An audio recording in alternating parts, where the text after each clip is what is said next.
Tá bom, vamos lá. Deus, agradeço mais uma vez a oportunidade de estar aqui presente e participar dos trabalhos de estudo com bastante humildade e peço a você compreensão e, e que nós tenhamos aí uma grande noite aí de aprendizado. Muito obrigado. Tudo bem, vamos lá. Muito bem, vamos.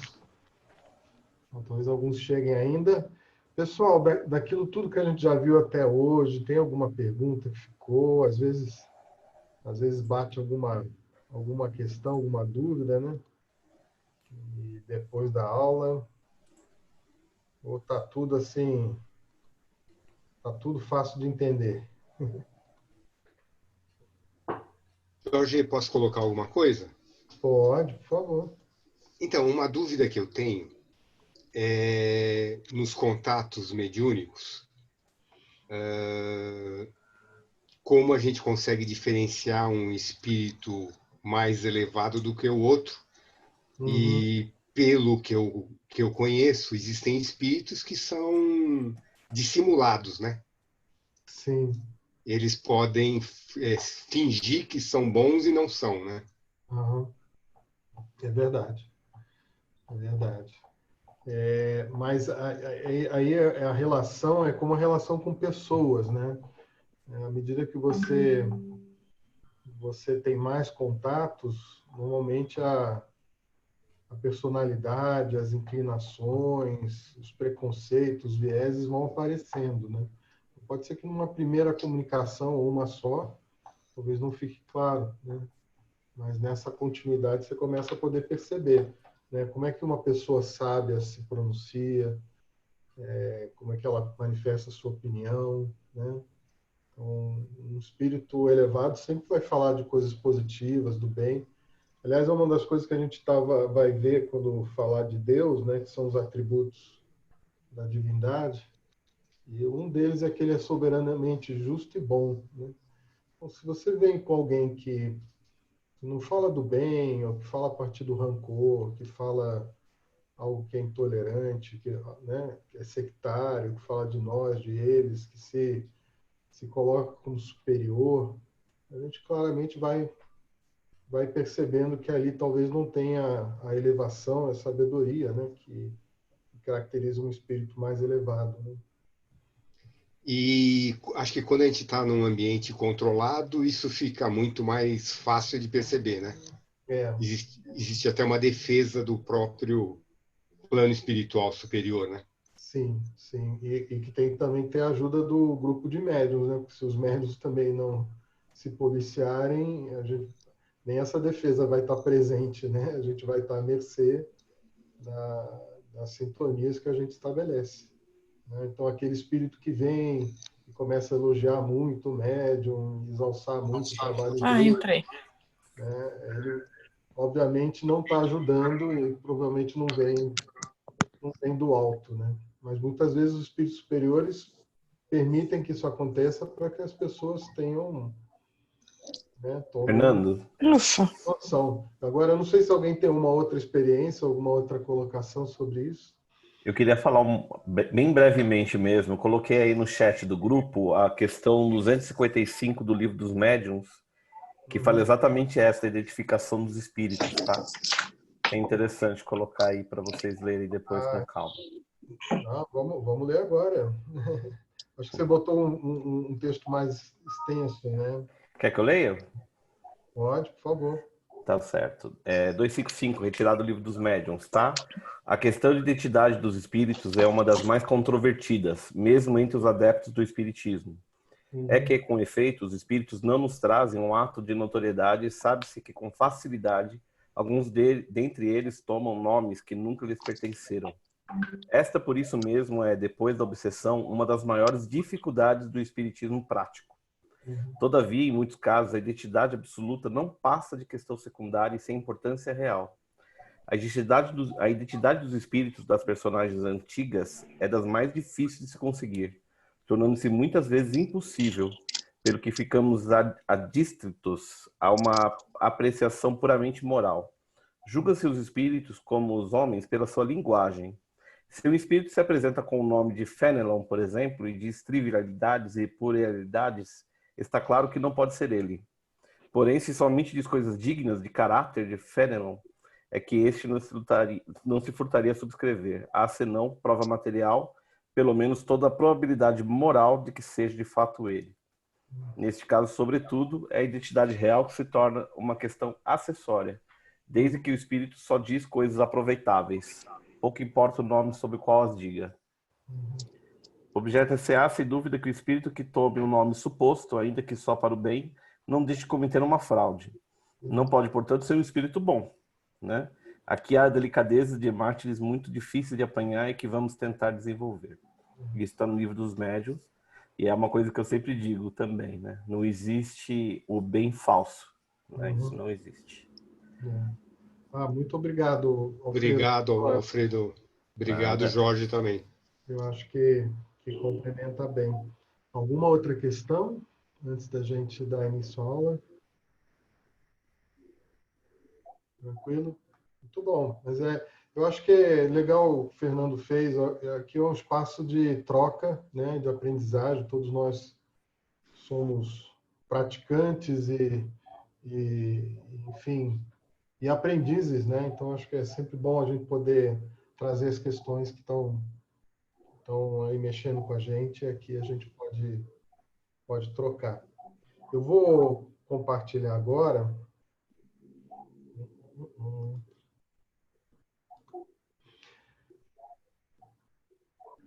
Atenção, chegamos lá.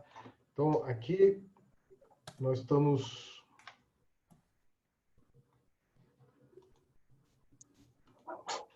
Bom, então nós estamos aqui ainda no módulo 2, falando sobre a codificação espírita, e hoje a gente vai dedicar a olhar exclusivamente a metodologia, né, e os critérios que o Kardec utilizou na codificação.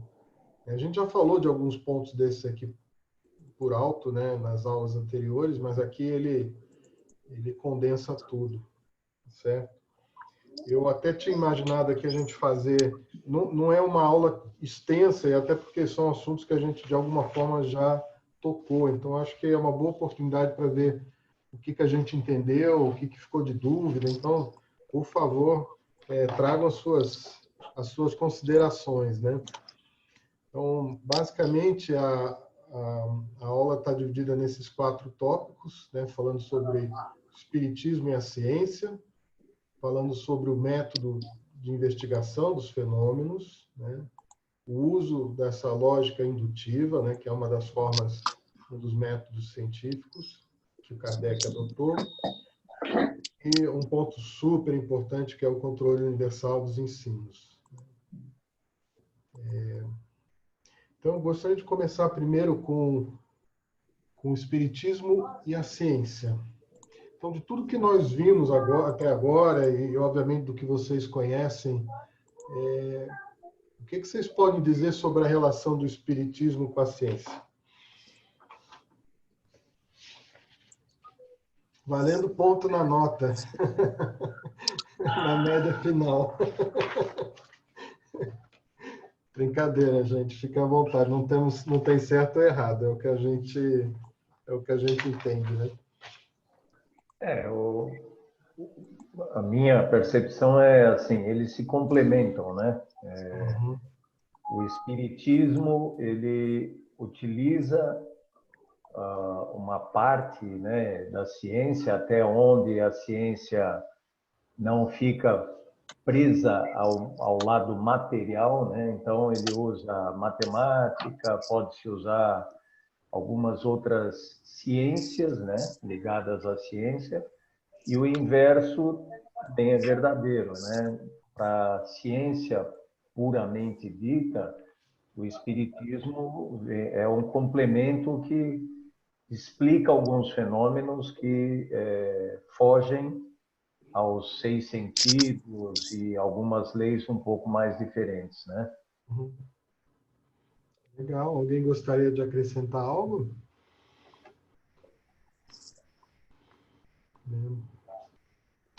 Eu acho que Gilberto trouxe a essência, né? Eles se complementam, pelo menos do nosso ponto de vista espírita, sim, né? É óbvio que a ciência formal, né, institucionalizada, ainda não lida bem com os fenômenos espirituais, né, ou mediúnicos, né? Mas, do ponto de vista do Kardec, ele via aí uma possibilidade de oferecer um mundo, uma categoria de fenômenos, né, que estavam além do que a ciência material poderia tratar, né? E ele tratou isso com o espírito científico, né? Ou seja, mostrando que aquilo ali não era nada sobrenatural, não era coisa assim, né, que é de outro mundo, mas era a própria natureza, eram fenômenos, né, tão corriqueiros quanto outros que a gente está acostumado a ver no mundo material, né? E que assim deveriam ser tratados, né? Basicamente está falando de uma outra dimensão, né, na qual a gente está imerso, que nos influencia e por nós é influenciado, né? E essas relações foi que ele tratou de trabalhar, né? Tem um tópico aqui interessante que ele fala que o espiritismo não é da alçada da ciência material, né? Então, como é que você pode, como ciência material, querer se pronunciar de algo que não está no teu escopo de estudo, né? Basicamente, o que dá para fazer é negar, dizer, olha, isso não existe, né? Então, nesse sentido, ele faz separação. Mas, ao mesmo tempo que ele separa, né, Jorge, a impressão que eu tive ao ler o texto é que ele mostra também um lado complementar, porque a ciência, ela se baseia normalmente, né, nas leis físicas e nas leis químicas, né, da natureza. E o espiritismo, ele tem o lado racional, o lado inteligência, que é justamente o espírito, que é a matéria quinta essenciada, que aí entra algo que a lei física e química não vai perceber, né? Mas a física quântica devagar está começando a deparar, né, com essa... Eu acho que nas fronteiras da ciência material começa a se questionar os próprios postulados, né? É verdade. E a gente viu também que no universo tem duas coisas que foram criadas, o princípio material e o princípio espiritual. Acho que é isso que você falou, Gilberto. E aí o princípio material é esse que a ciência, né, tradicional estuda, e o princípio espiritual é o princípio inteligente, né? Tem todos esses fenômenos da inteligência que está presente no universo. E aí o espiritismo lida com esse, né? E como são duas realidades da realidade maior, obviamente uma não vai contra a outra, né? Eles se complementam e aí você permite entender coisas que a ciência não explica, né? Hoje. Muito bom. Enfim, podemos dar mais um passo? Então, só concluindo aqui, né? Espírito e matéria, segundo o Espiritismo, são as duas constantes da realidade universal. Então, por isso eles se complementam, né?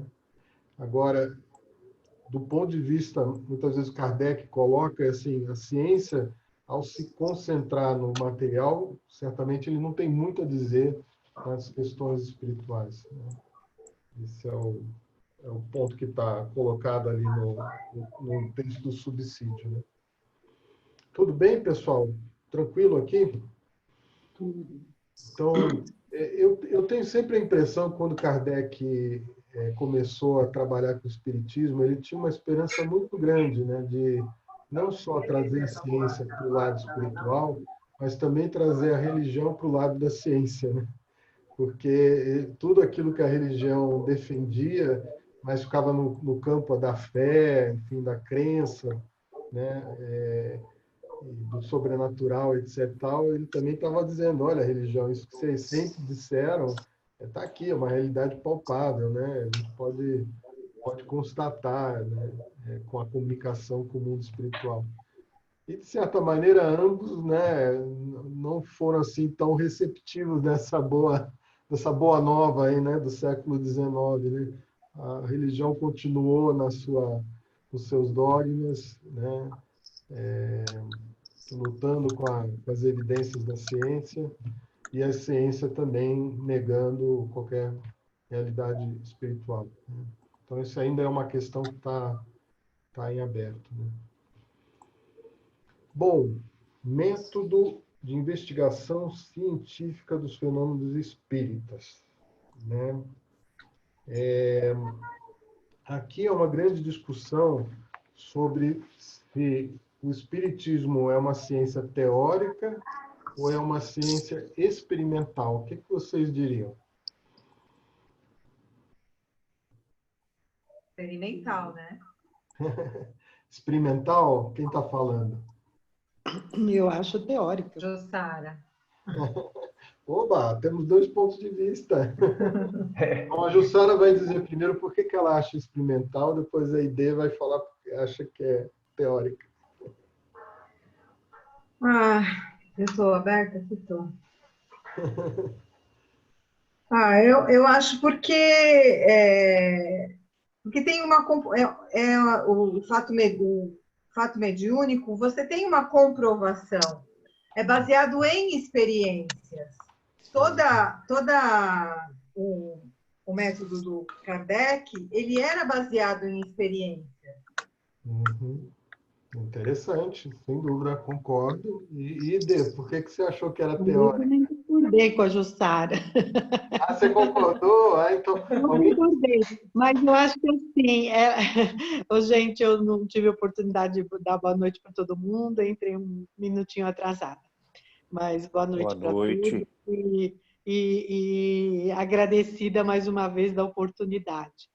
Bom, eu acho que assim, queira ou não queira, eu acho que ela é uma teoria que a gente estuda, que a gente está baseado. Então, é claro, sob uma ótica de experiências, né?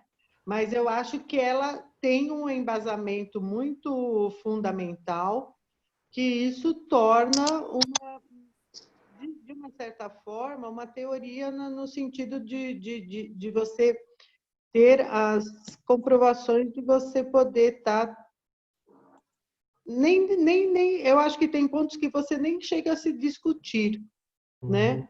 Uhum. E claro que baseado nas experiências. Achei fantástico o tema, quando você lê, você entende plenamente. Acho que até você, né, Jorge, que prepara toda essa aula para a gente.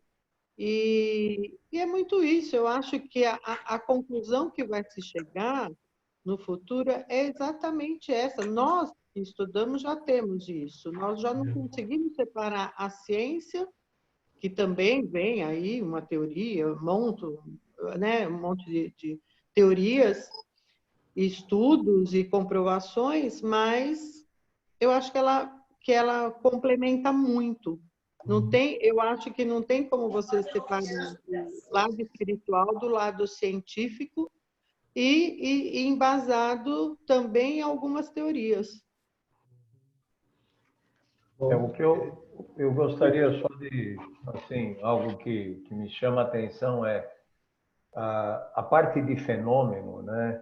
Desde que o mundo é mundo, existe o fenômeno, né? A gente percebe nas primeiras escrituras, no Velho Testamento, e o que eu, assim, entendo é que o mundo começou uma evolução, ou vem vindo numa evolução científica, principalmente no século XIX, lá 18 e 19, né? A humanidade começou a se desvencilhar de dogmas e começou a questionar mais através da ciência e das descobertas das leis físicas, químicas.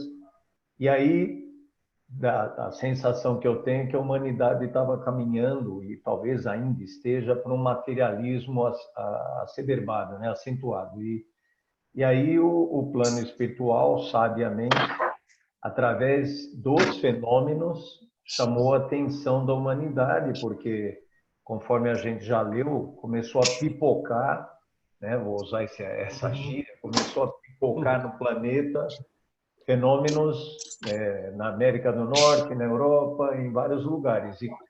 E com isso, aqueles que têm, como Kardec, por exemplo, o lado científico muito forte, foi atrás de compreender e de estudar isso. E aí ele se deparou com uma nova ciência e uma nova filosofia, né? Uhum. Sem dúvida, eu acho que você está trazendo um pouco do caminho que o Kardec seguiu, né? E de fato ele começou a partir do fenômeno, né? Então a gente viu, né, nas aulas passadas como que o fenômeno das mesas girantes chamou atenção, e ao olhar aquele fenômeno e tentar entender de que maneira ele funcionava, é que ele chegou na teoria, né? Então, na verdade, o método de investigação é um método experimental, né? Ou seja, ele olha para o fenômeno e, a partir do fenômeno, tenta deduzir quais são as leis, né? E, na medida que ele vê muitos fenômenos daquele tipo, ele vai vendo que tem similaridades, e aí ele vai tirando uma lei cada vez mais abrangente, maior, né? E aí chega na teoria. Então, na verdade, talvez respondendo, sim, temos a parte experimental, temos a parte teórica, mas algo que está muito interessante aqui no texto, que ele fala, que é assim, o Espiritismo é uma ciência de observação e não produto da imaginação. Então, não foi uma metafísica que foi imaginada, que as coisas seriam daquela maneira, e aí foi pesquisar para constatar e verificou que era daquele jeito mesmo. Era ao contrário, né? Foi se pesquisar e, a partir daquilo ali, é que se criou um conceito. E isso é uma das forças do Espiritismo, né? Que a gente pode dizer, olha, isso tudo que a gente tem como teoria está baseado em evidências, está baseado em observações, está baseado em comunicações, como a gente vai ver depois, né? São generalizadas no mundo como um todo, né?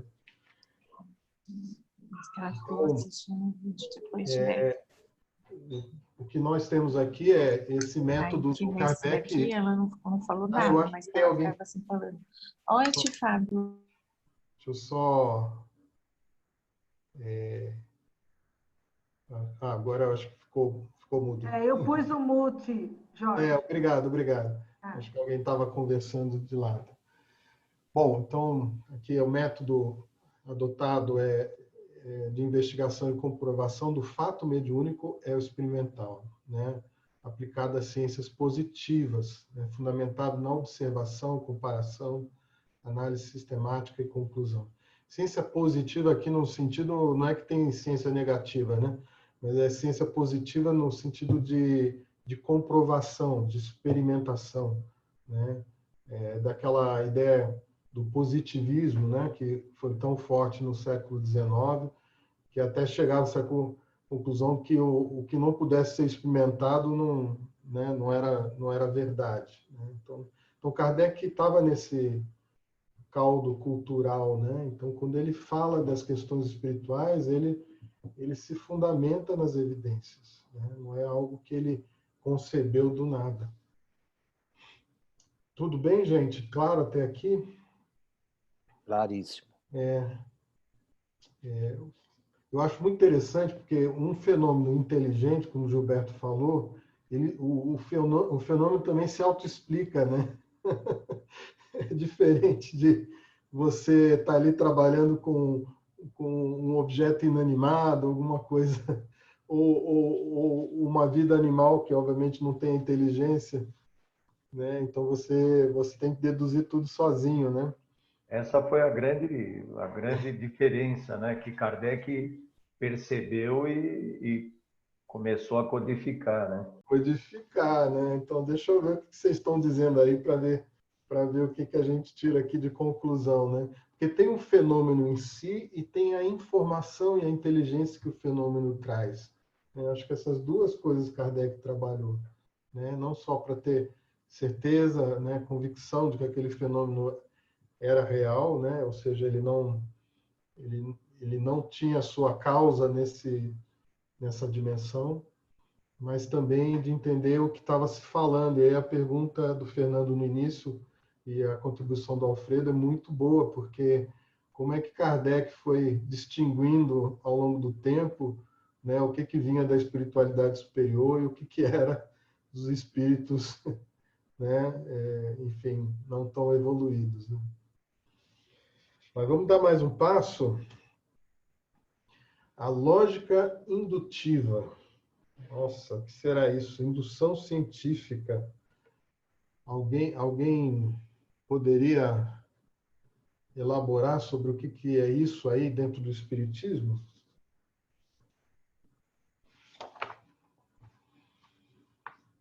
Ahá! Silêncio! O que é ser indutivo? A gente acabou de falar aqui. Só não deu nome, só não batizou. Né?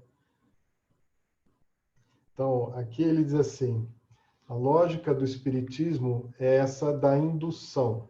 A indução é aquele que vai da observação dos fatos, né, até a teoria, a generalização, né? Então, existe uma lógica que é indutiva e tem uma outra lógica que é dedutiva, né? Então, a lógica indutiva, ela vai pegando uma situação, né? Depois pega outra, né? E aí vai tentando entender como é que aquilo funciona, né? Até que ele chegue a uma lei geral. E com a repetição também, né? Ele também observava assim um fenômeno que algumas vezes se repetia para ele ir tirando as noções, né? Exato. Então, várias vezes aquele fenômeno ocorrendo, você começa a poder entender como é que ele funciona, né? Sei lá, quem já teve num laboratório de física ou de química, né? Existe um ramo da física que é a física experimental, né?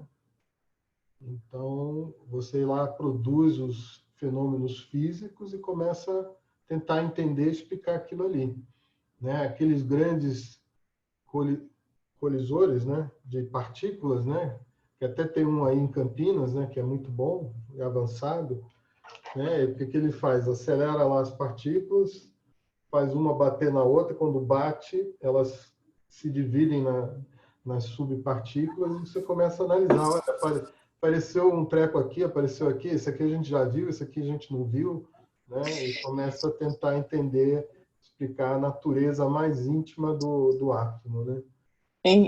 Não sei se vocês assistiram, foi muito impressionante para mim, mas tem um vídeo científico, né, falando do estudo das partículas do átomo, né? Chama-se God's Particle, né? É a partícula de Deus, eles chamaram de partícula de Deus. Você vai entendendo o átomo, você vai analisando, e você vai, né, subdividindo, e chega uma hora que eles não conseguem explicar. E aí chamaram de partícula de Deus, né? O God's Particle. Ele está no YouTube, é muito, muito interessante de você ver quando a gente fala de como chega uma hora que a ciência e a espiritualidade, né, se cruzam, porque a própria ciência chega no momento que ela fala tem que ter algo mais, porque a gente não consegue comprovar mais nada só com a ciência. E eu achei muito interessante essa linha de raciocínio, né, da própria leitura, e da própria forma também do Kardec, né, tá sempre explicando, né, buscando cientificamente mostrar as coisas, e é muito interessante quando a gente vai vendo que realmente a ciência, né, e a espiritualidade cada vez mais, né, caminham conjuntamente em alguns momentos, isso a gente observa. Eu acho que talvez é por aí que em algum momento as duas coisas vão acabar se fundindo, né, porque vai se chegando tanto no limite, né, do que podemos explicar da matéria por ela própria, né, que a gente começa a entrar num outro campo, né, que tudo que a gente imaginava sobre matéria vai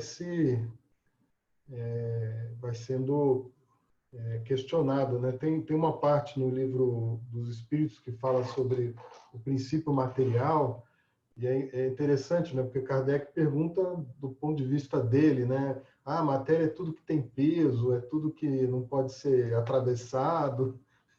E os espíritos dizem, olha, não é bem assim, tem matéria em estados que não são exatamente esse, né? E quando a gente vai olhar a intimidade de um átomo, né, as distâncias que tem entre os elementos é tão grande que você diz tem mais vazio do que enchimento no universo, né? Tanto microscópico quanto macroscópico, né? Quanto entre os planetas, estrelas e tal, né? É tudo muito distante, né? Tem um estudo, né, da matéria escura, né?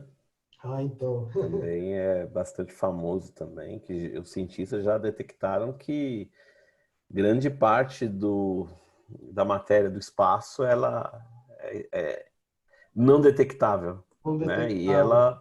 E ela forma, se eu não me engano, mais de 90% de toda a massa do universo, É.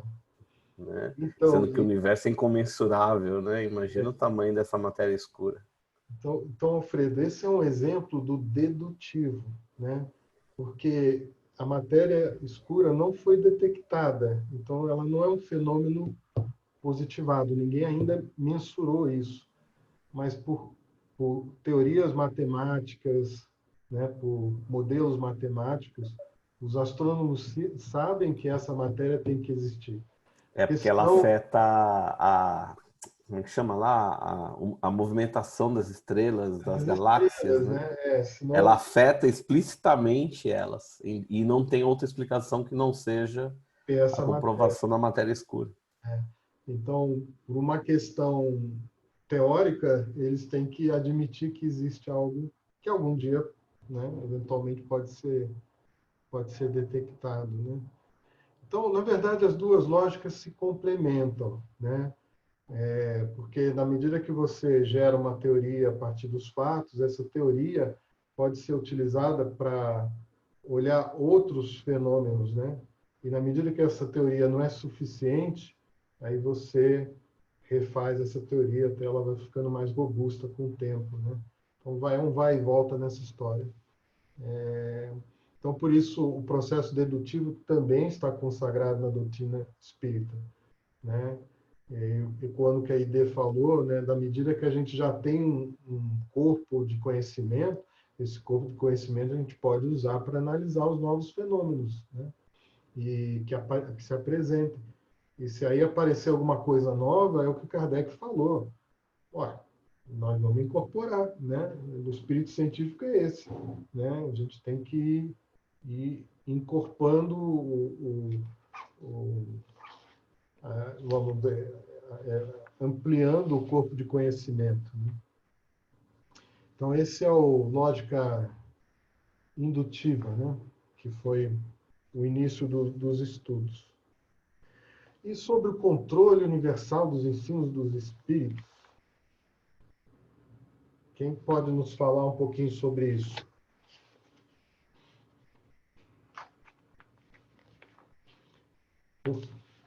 Aonde isso se aplica, né, na definição daquilo que se constitui, né, uma verdade ou não?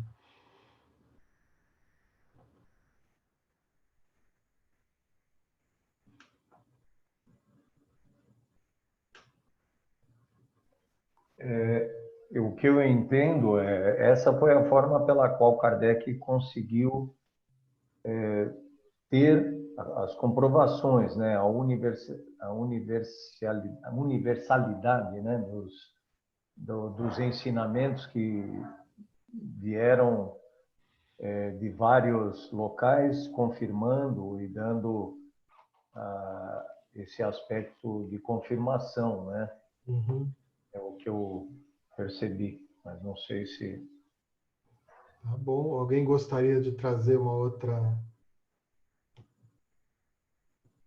Uma vez eu li em algum lugar Uhum. que eu gostei bastante dessa definição, que fala que a espiritualidade é até maior do que o próprio ensinamento dos espíritos, né? É como se fosse, ela é tão forte que ela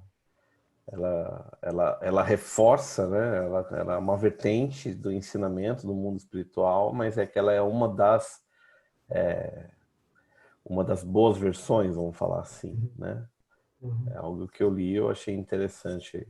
Eu não lembro exatamente que lugar que eu li, mas que fala, se não me engano, foi até no próprio Livro dos Espíritos, que fala do reforço da espiritualidade até perante a própria codificação. É bem interessante, né? Se a gente olhar a história de outras religiões, você normalmente tem um profeta, né? E a partir do que ele ouve, né, ou recebe, ele coloca no livro e, enfim, aquilo fica como a verdade, né? O Moisés fez as tábuas, né, com os 10 mandamentos. Maomé recebeu o Alcorão, né? E assim por diante, o próprio Siddhartha Gautama, né, atingiu lá a iluminação, se tornou um Buda, né, e compartilhou uma série de ensinamentos, né, mas sempre através de um, né.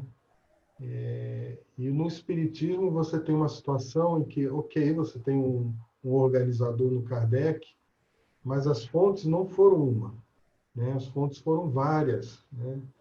Então, isso é muito interessante para evitar os vieses, né? Porque você vê em quase todas essas revelações, tem uma parte que é divina, que a gente reconhece, né? Então, quando a gente olha os 10 mandamentos, você diz, ok, isso aqui é de Deus, né? Mas tem uma outra parte tão ou maior, que são questões do momento, ou às vezes até interesse das próprias pessoas envolvidas ali naquela revelação, né? Então, entra uma série de outras leis, né, mosaicas, né, que não tem nada a ver com o divino, não tem nada a ver com Deus, né? Tipo, olha, não pode comer isso, não pode comer aquilo, né? Apedreja isso, apedreja, né? Então, obviamente, isso não vem de Deus, né? Então, mas quando você tem um só, né, essas coisas podem se misturar. Então, no caso do Espiritismo, tem essa situação singular, né, que só, pelo menos eu entendo que só no Espiritismo isso acontece, que não é um espírito só, foi um colégio de espíritos, né, que trabalhou com Kardec. Se a gente olhar lá no Livro dos Espíritos, quem assina é um monte de santo, né? Tem São João Evangelista, tem Santo Agostinho, São Luís, né? Tem uma série de entidades desse porte que trouxeram suas mensagens através de vários médiuns. Então, não era um médium só, eram vários médiuns, né? E que Kardec foi juntando, olha, veio isso desse, o que é coincidente aqui, né?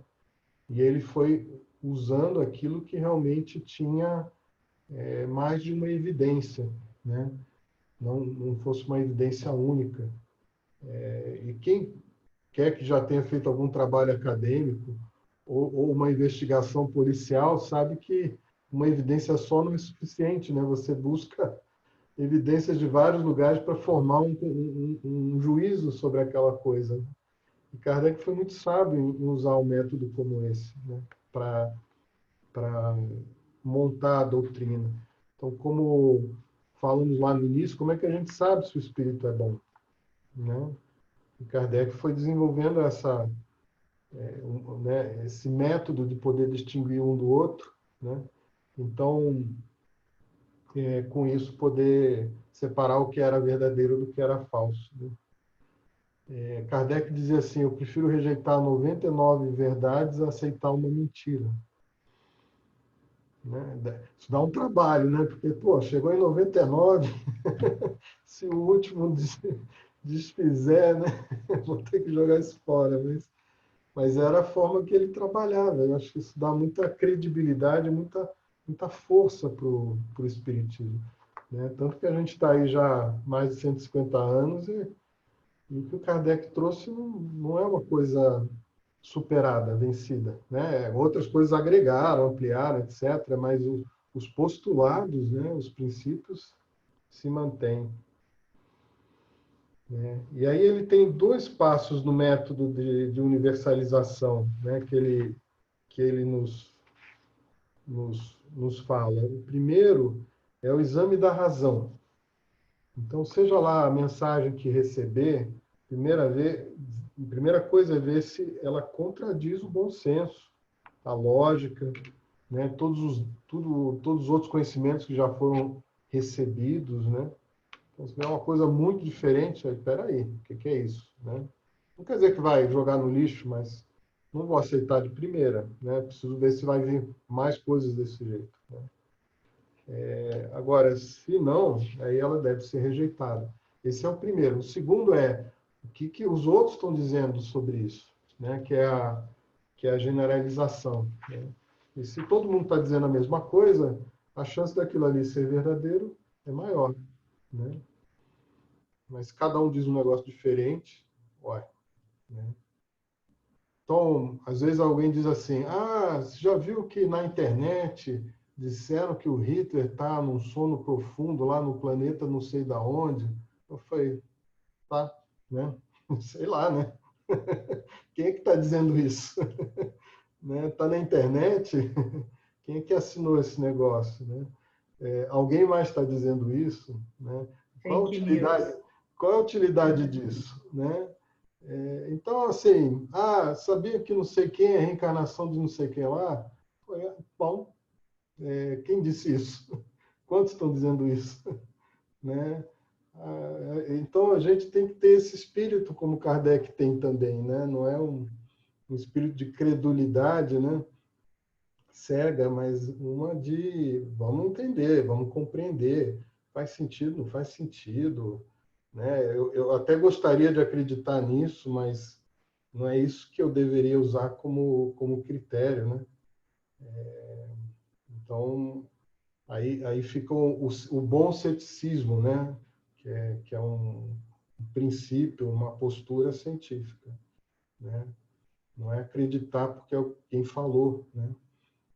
Eu confio muito no fulano, se ele falou, então eu acredito, né? Não, calma aí. Você tem que acreditar porque você entendeu, faz sentido para você, né?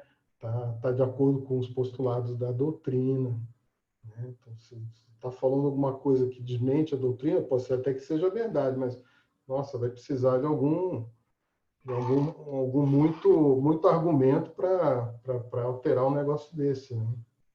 Porque já tem um corpo de evidência, de conhecimento estabelecido. Então, esse método da universalidade, do ensino dos espíritos, é o seguro que a gente tem, né? Lembra quando a gente falou da ideia, né, da metáfora de eu ligar para um outro planeta e começar a perguntar daquele planeta para as pessoas que estão do lado de lá, né? Ou se eu ligasse aqui para um país que eu não conheço e perguntasse como é que é viver aí, né? Cada pessoa poderia dizer uma coisa diferente, mas com o tempo, depois de falar com uma, duas, 300, 400 mil, né, eu vou começar a formar um conceito. Olha, a maior parte das pessoas está dizendo isso, né? Então, tem boa chance de ser isso, né? Tem uma coisa aqui diferente, tem uma coisa ali diferente, mas, né, a tendência está indo para cá, né? Então, esse é um pouco o que o Kardec fez, né? E aí ele também começava a distinguir, isso aqui parece um comunicado de um espírito sábio, né? Não estou falando com um zombeteiro e tal, né? Então, tinha já uma credibilidade nisso daí. Sobre isso, alguma questão, alguma pergunta? Observação?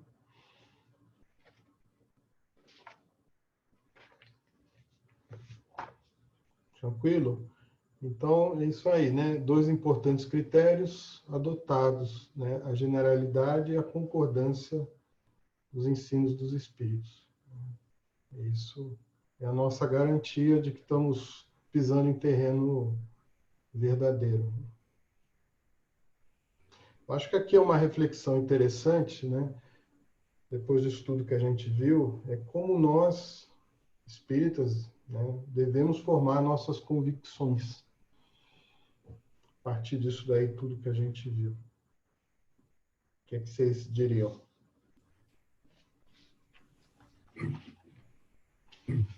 Ô Jorge, Oi, Marco.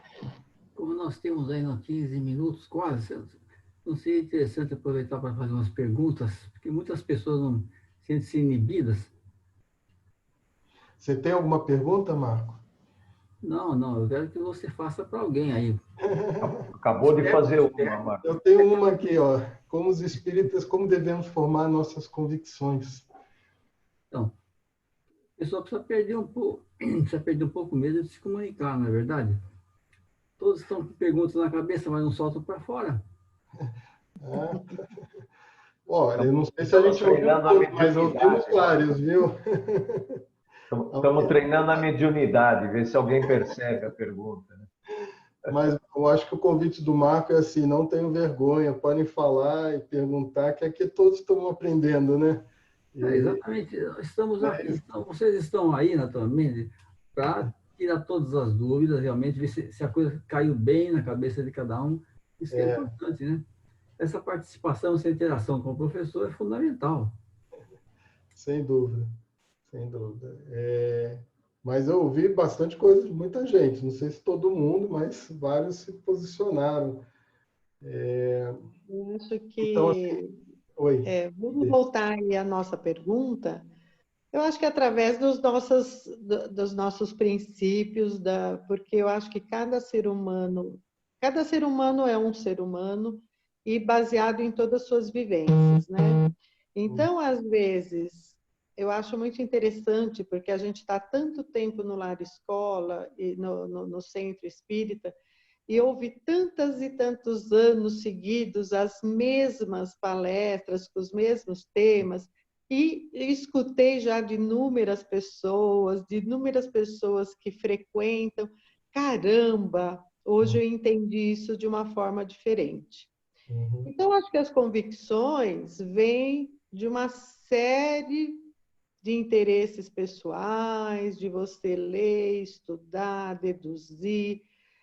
Eu acho que tem a influência do meio que você vive, da forma como você vive. E então você vai aos poucos filtrando tudo aquilo que às vezes você até ouve a palestra e naquela semana você não conseguiu absorver nada. Aí na outra você vai, caramba, você absorve um monte. E aí você vai formando, como uma criancinha aprende primeiro a engatinhar, depois andar, depois correr. Nós vamos formando as nossas convicções com tudo que a gente coloca na nossa mente. Legal, acho que B traz assim muito a questão da vivência, né, e do senso que vai amadurecendo, né, com o tempo, né, e a gente vai fazendo as conexões com a teoria, ligando para a nossa vivência, a nossa experiência. O que a Jussara escreveu no chat é interessante. Se a Jussara puder falar. Clara, pode falar. Você falou. Estou me escondendo aqui. Escrevi para não ter que falar e vocês me chamam. Eu acho que a gente forma nossas convicções por isso mesmo, pelos estudos, né? Porque tem muita coisa para ler, muita coisa para aprender, e cada vez que a gente pega o livro dos Espíritos, realmente nós temos um olhar diferente, isso é fato, né? E esse olhar diferente, ele se dá pelo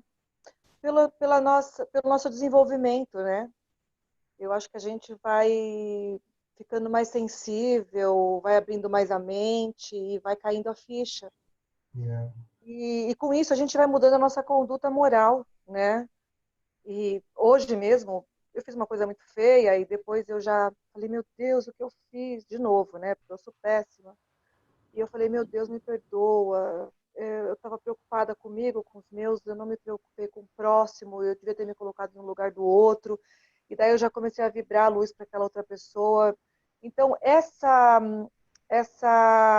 consciência, né? Essa mudança da nossa conduta moral, isso é tudo. Isso, se resume nisso.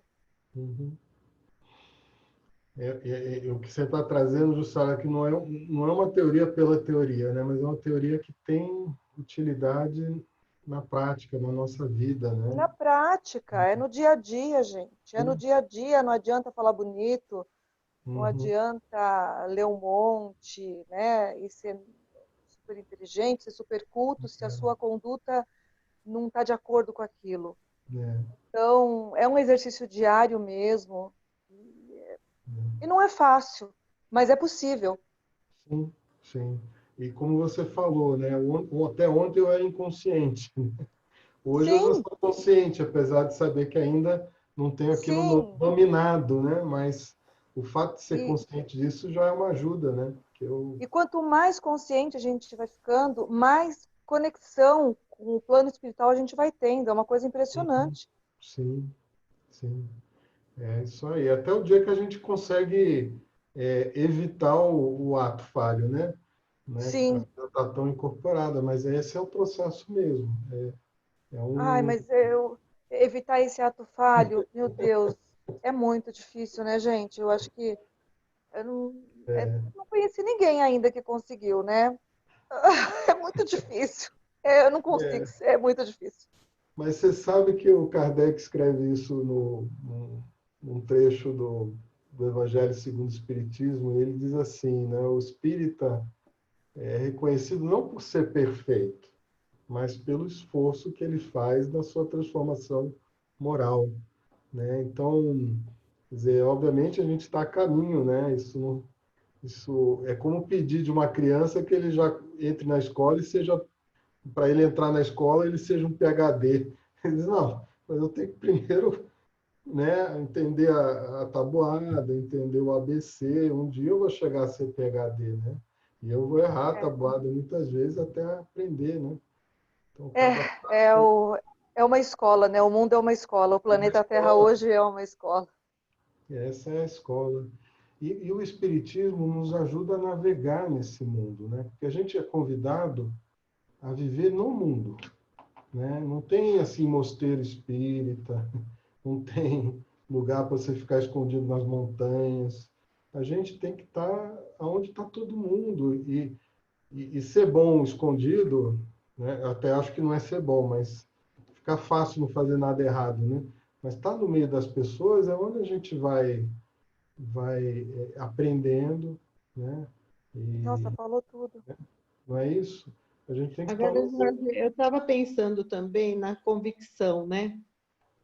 Eu acho que hoje a gente tem antes eram as mesas girantes, depois veio o Kardec e tal, mas acho que hoje também tem muita coisa que vem para a gente e que te leva a se convencer. Então, eu tenho uma vivência particular minha muito forte, né? Eu ainda não era totalmente convicta dentro da doutrina, e eu fazia um trabalho voluntário numa creche que era dirigida por uma senhora que conheceu até seu Abel, tudo, eles começaram juntos, e era uma creche, e Dona Rosinha era espírita e comandava essa creche.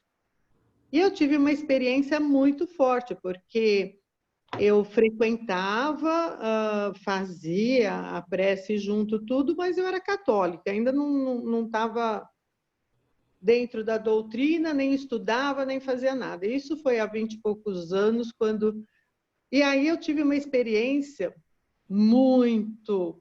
Eu falo assim, que Deus é tão bom comigo que ele fala, não, calma, eu vou dar uma coisa pesada para essa mulher, mas eu vou avisar antes, que é para ela se fortalecer. E aí, o que aconteceu? De repente, numa tarde, eu trabalhando lá com as crianças, tal, a dona Rosinha falou, quero falar com você. Eu falei, tá bom, dona Rosinha. Ela falou, olha, eu tive uma visão, vai acontecer uma coisa muito séria na sua família. A partir de hoje, nós vamos começar a rezar, e se for por merecimento e se possível, a gente vai pedir para que isso seja livrado de você. E ela só falou para mim assim, vai acontecer no farol e com uma pessoa da sua família. Gente, eu não sabia o que fazer. Pensei 10, 15 dias e resolvi contar para minhas 3 filhas e para o meu marido. E, para minha surpresa, depois de 1 mês, 2 meses, assim, minha filha desencarnou no acidente de carro, com 20 anos.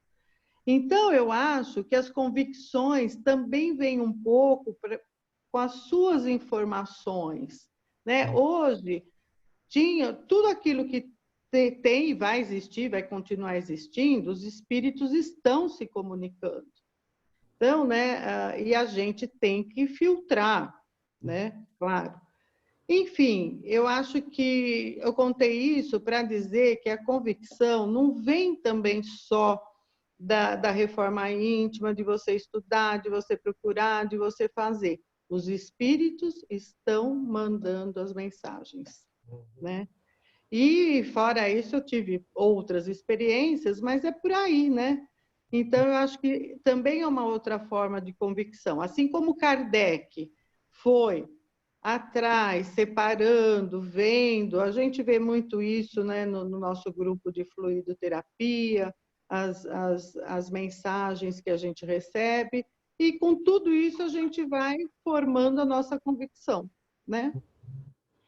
Super obrigado, Ide, por compartilhar a tua vivência, a tua experiência com isso, né? Uhum. E, de fato, né? Foi uma experiência muito forte, porque você vê, meu marido foi embora sem se tornar espírita. Minhas filhas também, né? Uma segue bem a doutrina, estuda muito, faz muito, a outra já não. Então, eu acho que as coisas também vêm para mostrar para você que realmente comprovar, realmente, porque não aconteceu com outra pessoa, aconteceu comigo. Eu fui avisada e ela me disse muito claramente, é num farol. Naquela época eu achava que era sequestro, que podia ser alguma coisa tal. Mas não foi, não, né? Inclusive pedi que elas tomassem cuidado. E a minha decisão de contar ou não contar foi muito importante, porque se eu não tivesse contado, meu marido foi embora dizendo que não acreditava, mas eu sei que no fundo acreditava, né? Porque foi uma coisa forte com a gente mesmo e que ele não tinha como contestar. Era eu e Dona Rosinha. Então não era o outro, não veio outra mensagem, né? E realmente ela falou muito claramente, num farol e uma pessoa muito próxima da sua família, né? Então, aí você fala, caramba, né? O que vai explicar tudo isso, não é? Então, eu acho que é por aí. Então, aí nós vamos nos convencendo cada vez mais de que realmente é os dois mundos, a ciência e o espiritismo, a espiritualidade, né? Muito obrigado. Não podia ser melhor resumido do que com esse depoimento, né? Muito obrigado. E é isso mesmo, né? A gente tem os fatos que a gente presencia, vivencia, e tem as explicações, né? E quando o Espiritismo nos traz a forma de olhar essas coisas, a gente compreende, a gente entende, faz sentido, né? Por mais doloroso que seja. E tem esse poder consolador, né? De entender que no caso, nós somos todos espíritos imortais, né? E essa separação que nos traz aí da morte é uma separação temporária e aparente, né? Na verdade, espiritualmente estamos todos conectados, né? Muito bom, gente. Já são 8 horas aqui no meu relógio. Eu sei que nós temos atividades na sequência. Eu postei no grupo, a palestra de hoje, né? E eu queria fazer a oração de encerramento e eu queria fazer uma vibração. Eu queria que todos fechassem o olho e que nós vibrássemos muita paz, muito amor, muito conforto para os nossos irmãos do Líbano após a tragédia que lá aconteceu. um povo já sofrido e que passa por essa dificuldade. Que possamos vibrar principalmente amor para esses espíritos que desencarnaram tão violentamente. E que possamos pedir também, Pai, que a semana transcorra com serenidade, com paz, e que possamos, através do estudo, cumprir a nossa jornada no planeta. Pai nosso que estais nos céus, santificado seja o vosso nome. Venha a nós o vosso reino, seja feita a vossa vontade, assim na terra como nos céus. O pão nosso de cada dia nos dai hoje. Perdoai-nos, Pai, as nossas ofensas, assim como nós perdoamos, como fomos perdoados pelos nossos ofensores. E não nos deixeis, Pai, cair em tentação, mas livre-nos de todo o mal, porque vosso são o reino, o poder e a glória para todo sempre. Que assim seja, graças a Deus. Graças a Deus. Boa noite a todos. Boa noite. Boa noite, gente. Boa noite, Fernando. Boa noite a Obrigado. todos, gente. Boa noite, Selma. Boa noite, noite. gente. Grata.